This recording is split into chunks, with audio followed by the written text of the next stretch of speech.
Mga kababayan, dito naman tayo. Ito na naman. O, sasabihin nyo, mga taga Maynila, sabihin nyo, bayaran si GP. Ipopromote ko mga kababayan. Ito ha. Oh, Isko Moreno, mga kababayan. Ito, alam nyo, sa totoo lang, kahit asarin nyo ako na bayaran, talagang, style kasi neto Duterte. Style Duterte, ayaw ko. 'Di ba? Ayaw ko rin yung naninira sa gobyerno, mga kababayan, na feeling biktima, akala mo feeling magaling, magaling ka. Pero hindi naman perpekto yung nung nakaupo ka. Ang dami nga nakita eh. Pero ngayon mga kababayan, sobrang lala. Grabe si Isko, kakampink, winawalang hiya, Leni Robredo. Mga kababayan, sinasabihing mata pobre. Ito, siguro hindi ko alam kung napakinggan nyo na to. Nakita ko lang to sa Facebook. Okay? Kaya nga nagpapasalamat ako sa mga nagpapadala ng content dyan, ng mga viewer natin. Oy, magpakilala naman kayo. Ako naiipit dito eh. Oh. Vice President.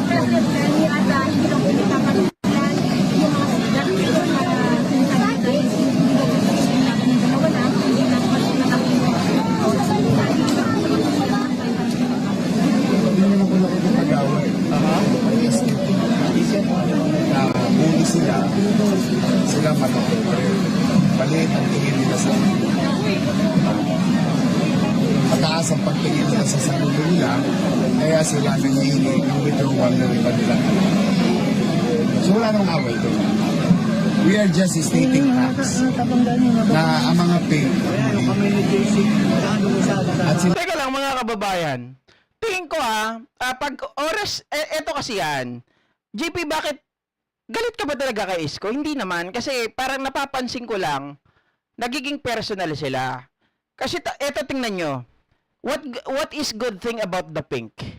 Eto tandaan nyo mga kababayan. What is good thing about the pink? Nagiging F tuloy. Pink. Nung panahon ng campaign period, 2001. Diba? 2001. Magkakalaban tayo. Pink, mga kababayan. Pero, ganito yan. Pink, naglalabanan tayo kung ano-ano mga tiradahan, di ba? Medyo talaga nagkakainitan pa. Madamdamin. Talagang itong mga pink hindi rin paaawat, hindi rin talaga patatalo. Pero here's come 2022 nung nanalo si PBBM. Di ba nung campaign, nagtitirahan sila eh. Nagbabanatan sila. Si PBBM hindi bumabanat ng mga dirty tactics nun, ng negative campaigning. Pero itong mga pink, yan sila Isko, yung mga pambato ng iba, puro banat. Pero nung 2022, nung nakaupo na si PBBM nanalo, mga kababayan, narinig nyo ba ang pink na bumanat sa gobyerno? Merong mga bumabanat pa ilan-ilan. Tapos, dun sa mga zona, nung unang taon, nandyan pa yung mga masasabi ko, mga rallyista ng pink. Pero nung second zona na ng Pangulo, mga kababayan, iba na ang sumisigaw, puro Duterte. Ang maganda, ibig sabihin, tinanggap nila yung pagkatalo. At sinuportahan nila yung Pangulo natin. Sinuportahan nila sa magandang adhikain at sinuportahan nila, mga kababayan, yung mga proyekto. Kaya nga hindi nyo na sila masyadong nakikita dyan sa kalsada na nagrarally. Diba? Hello po sa taga-Japan dyan. Di ko na matandaan. Ngayon lang po ulit kita nakita. Hindi ko alam kung si Ma'am Kobayashi. Yun nasa ilalim ni Tita Alex. Ayan. Yun, going back. Mga kababayan, ang gusto ko sa kanila, sila ay very sport. 'Di ba? Napaka-sport nila na hindi na sila bumabanat sa ating gobyerno. Mga kababayan, ngayon, bakit binabanatan ni Isko Moreno ang pink? Kalaban niya ba ang pink ngayon? Mga kababayan, parang dito kasi ang dating sa akin, nung sinabihan niya si Leni Robredo dito na matapobre ang pink, paulit-ulit yung sinabi dito, matapobre si Leni. Tingnan nyo bago ako magre-react. Leni, matapobre. Yun lang yun. That's my opinion. And that's it. Basta sila mata pobre. Sila mata pobre. Sila mata pobre. Sila mata pobre. Sila mata pobre. Sila mata pobre. Tingnan nyo mga kababayan kung paano sumagot si Isko Moreno. I don't know kung you can agree or disagree with me. Pero one is enough, two is too much. Pag sinabi mo yon, parang ang bastos mo naman. 'Di ba? Ang bastos mo naman, paulit-ulit, hindi mo lang sabihin ng maayos. Talagang paulit-ulit. Bastos, bully ang Pink, mata pobre si Lenny. Mga kababayan, oy, mga Pink, boboto nyo pa ba to? Mga taga Maynila, iboboto nyo pa ba to, mga Pink? Kasi yung mga red dyan, sigurado ako mga kababayan, hindi iboboto to. Or may bumoto man, pero ilan-ilan lang. Di ba? Pero kayo mga Pink, iboboto nyo ba si Isko Moreno? Huwag niyong gamitin yung pagkagwapo, ha? Baka mamaya sabihin nyo, ay, gwapo kasi eh. Sasabihin nyo, ano pa ba yung sinisigaw niya lagi, mga kababayan? May sinisigaw yan dati yung hand sign niya. Di ba? Oh, napakabastos. Puro sila mata pobre. Sabi pala ni Norman Kaligdan, Isko Moreno kumpare ko yan, pero hindi ko iboboto yan, walang hiya yan. Pero hindi pa kayo nagsolian ng kandila, sir? Hindi mo pa sinole yung kandila? Hindi pa naman? Hindi, okay lang yan. Talagang ganyan ang tao eh. Di ba? Hindi naman lahat talaga, sabi ko nga yung mga nakakatagpo natin. Di ba? Dito, walang bayad. Ang inaano ko lang dito, kasi, piniprevent natin yung mga Duterte na makapasok. Kasi ito yung pag-asa nila eh. Hindi naman si Robin Padilla. Mga kababayan, tandaan ninyo, nagsisecure ang Duterte. Kapag po, halimbawa, si Sara Duterte na impeach, 2028, Isko Moreno ang kanilang patatakbuhin. 'Di ba? Baka mamaya, stepping stone lang ulit ang Maynila.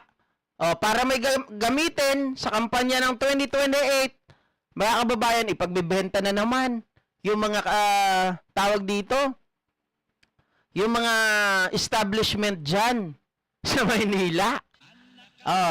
'Di ba? Sabihin hindi naman napapakinabangan 'yan eh. Benta na natin. May makain lang kayo. My God, I hate. Ang matindi pa dyan, mga kababayan, etong si Isko Moreno, kaya yabang na nung nakaraan sinasabi niya, ang dami daw yung krimen, tumataas na daw, nagbabalikan na yung mga kriminal, samantalang itong si Ace Barbers, binara siya. At meron pa akong nakita dyan, mga kababayan, eto matindi. Ito pa lang si Isko Moreno, ewan ko kung anong style nito ni Isko Moreno. Bakit mga kababayan? Eto. Meron pa akong nakuha dito eh. Dami kong no? Well-research ata ako ngayon. Ba't pag ganitong araw, wala pong delay ng internet natin? Niloloko ba tayo pagdating sa gabi? Hindi tayo pinag-live? Abay, nakakaloko na. Teka lang. Ito kasi saan ba yung nakuha kong link? Mga kababayan. Si Isko Moreno pala, nahuli din pala to, nakulong. Hindi ko alam kung nakulong siya. Sabi niya ganon, mga kababayan, ito daw si Isko Moreno ay pasimuno ng illegal. Pasimuno ng krimen. Totoo, mga kababayan. Lang. Pakinggan nyo Ito pala gawain ni Isko. Kaya naniniwala ako dun sa sinabi ni sa sinabi ni Abner Apwang na si Isko mahilig sa sugal. Lalo daw po, marami nagsasabi sino mga taga Maynila dyan yung kumpare niya. Sino nagsabi na itong si Isko mahilig magsugal pagdating po sa pag may mga patay. Lagi nandun si Isko. 'Di ba? Ito panoorin nyo.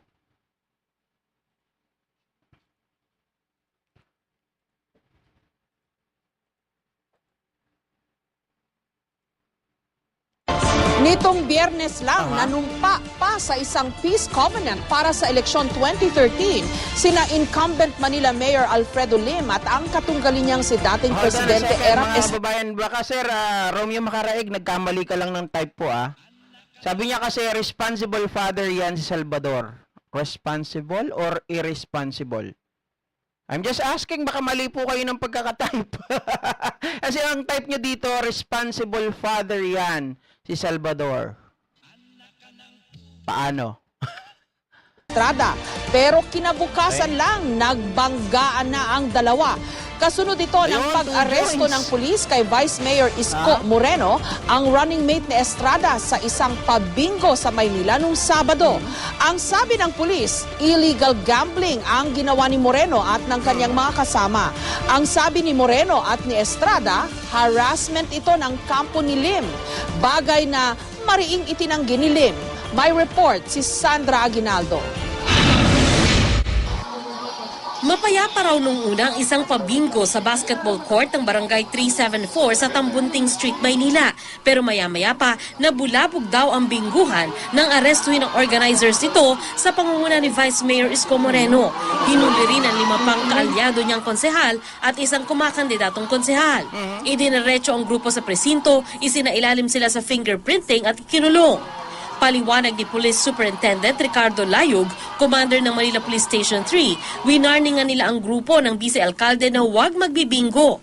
Sinabi niya nga na, huliin mo na ako. Sabi ko, sige sir, ibola ninyo. Bumunot siya, sabi niya, sa letrang N, 44. Yun na po, dahil consummated na po yung sugal na PD 1602 in relation to Republic Act 9287, hinuli po namin sila. Nagpo-provoke mga kababayan, siga. Diba? Tapos ito pa nalaman ko dyan. Bukod dyan, syempre clip lang yan, di natin pwedeng i-play ng todo yan. Baka yariin tayo ni GMA. Mga kababayan, may nalaman pa ako. Ito pa lang ito, promote ko na talaga. Ito yung pipiliin ko dyan sa Maynila, mga kababayan. Okay? Kasi ang isa sa mga kamag-anak ko nandyan sa Maynila, kaya pinopromote ko na rin to. Isa rin siya nang magbibigay sa akin ng tips. Okay, eto.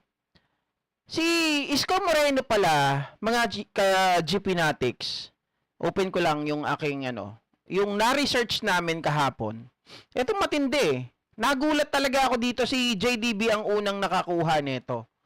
Sir, pre, gayahin ko na lang to ito kasi mga kababayan. Ay, ba't parang mali? Ba't si na naman, si Philip? Ito. Ayan. Mga ka-GP Natics. Ayon dito, at parang naglolo ko.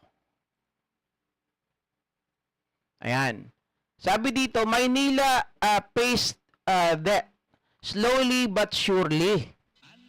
Yung utang po ng Maynila, mga kababayan, ay binabayaran ngayon. Magkano ang utang ng Maynila? Ang sabi po dito, ang Maynila daw nung umalis si Isko Moreno, in a statement, Manila Mayor Hani Lacuna said that since taking office in mid-2022, Lacuna's administration has already paid 2.5 billion of the 17.8 billion debt. However, she stressed that the city government cannot afford to cover the entire debt with each current funds. Mga kababayan, mga ka-GP Natics. Ibig sabihin pala, may utang si Isko nung umalis na 7-point-something billion. Naku po, kawawa. Kala ko ba nagbenta ng lupain, ng mga property itong si Isko Moreno? Debt. 'Di ba, mga kababayan? Mali pala ako ng pagkakasabi kanina. Debt. 'Di ba? May utang na 17-point-something billion. Base dun sa report ni Amado Bagatching, dun sa nakita ko din, kasi pinag-link ko sila Ayon dun sa balita, merong 65 worth of billion na pinagbentahan itong si Isko Moreno nung panahon niya. Mga kababayan, worth of the total of 65 billion. So, Saan niya ginamit yung 65 billion? Pero ako sasabihin ko hindi po sa akin nanggaling yon, yung 65 billion. Nakita ko lang dito sa report ni Amado Bagatsing. Okay? 65 billion. Ngayon, pero yung report na nakuha ko naman, worth 7 billion lang. O, hindi ko alam kung saan pa yung iba. Kasi 7 billion yung nakita ko na may listahan.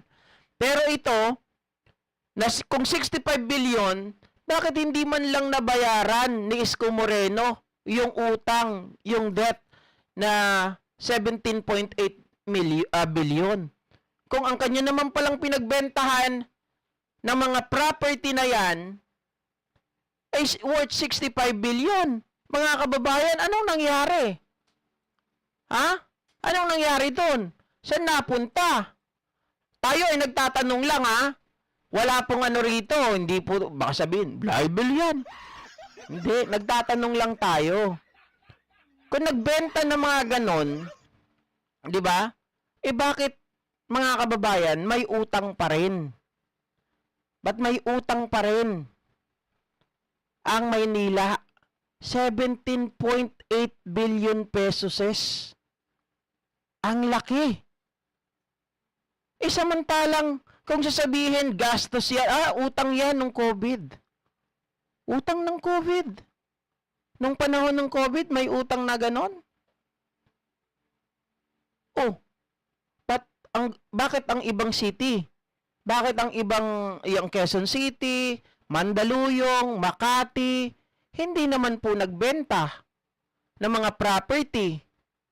Mga kababayan, bakit pagdating kay Isko, nagbenta siya? Mabuti pa tong si Hani Lacuna, kaya lang kawawa si Hani Lacuna kasi sabi dito, mga kababayan, she also stressed that her administration is focused on providing social services to benefit more residents directly, especially the 3,000 senior citizens, the 50,000 persons with disabilities, PWD, kagaya ko, and solo parents, and the 20,000 student beneficiaries from grade 12, the Universidad de Manila and the pamantasan ng lungsod ng Maynila. Ito yung talagang isa pang sa naapektuhan dito Yung mga student natin, dahil sa pagbebenta ng Harrison Plaza, 'di ba? Yung ibinenta yung Harrison Plaza na dapat mga kababayan pwede naman yung PNB, yung Harrison Plaza na pwede kung tutuusin gamitin 'yan sa pagpapatayo ng mga apartment or kaya naman ay eskwelahan. 'Di ba? Kasi yung Harrison Plaza sabi nila para hindi na lumayo yung mga mahihirap. Tatayuan daw ito ng mga pwedeng marentahan sa mababang halaga para afford ng mahihirap. Pero ibang klase, naging private. Binenta sa SM Holdings.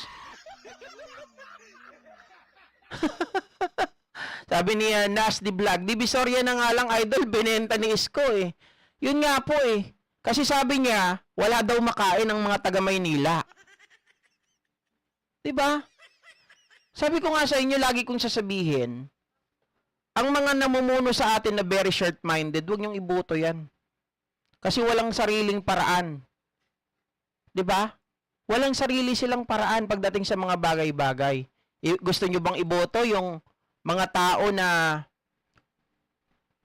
pinagkatiwalaan nyo, yung trust and confidence nyo, binigay nyo sa kanila, tapos mamaya, mga kababayan, ang mangyayari, wala na. Dahil wala silang maisip na paraan, okay na. Puro, ang pinagbebenta niyan, puro patrimonial property.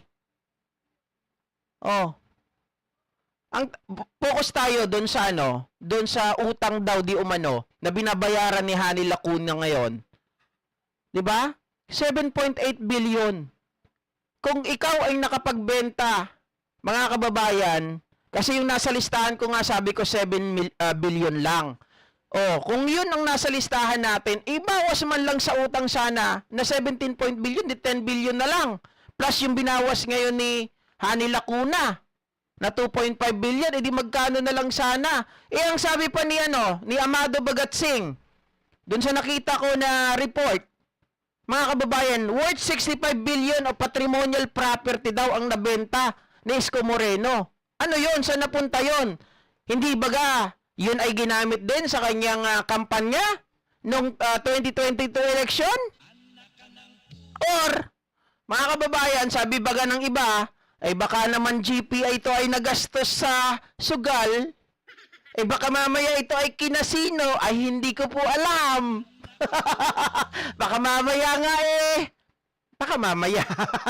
Hindi ko po talaga alam kung saan napunta yan. Ang akin lang, Maynila, magising na kayo kung sino ang dapat iboto.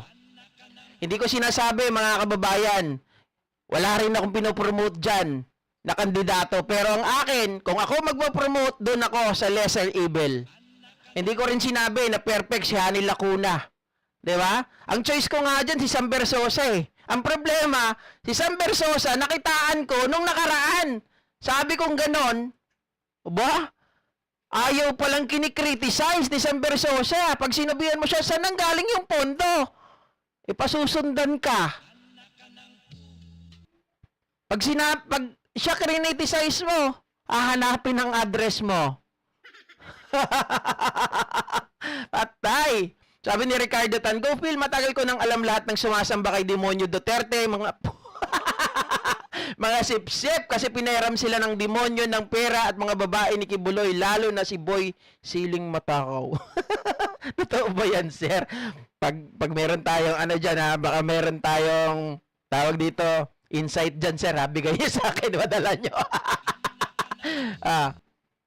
Lilet Saniga, naimbang nga daw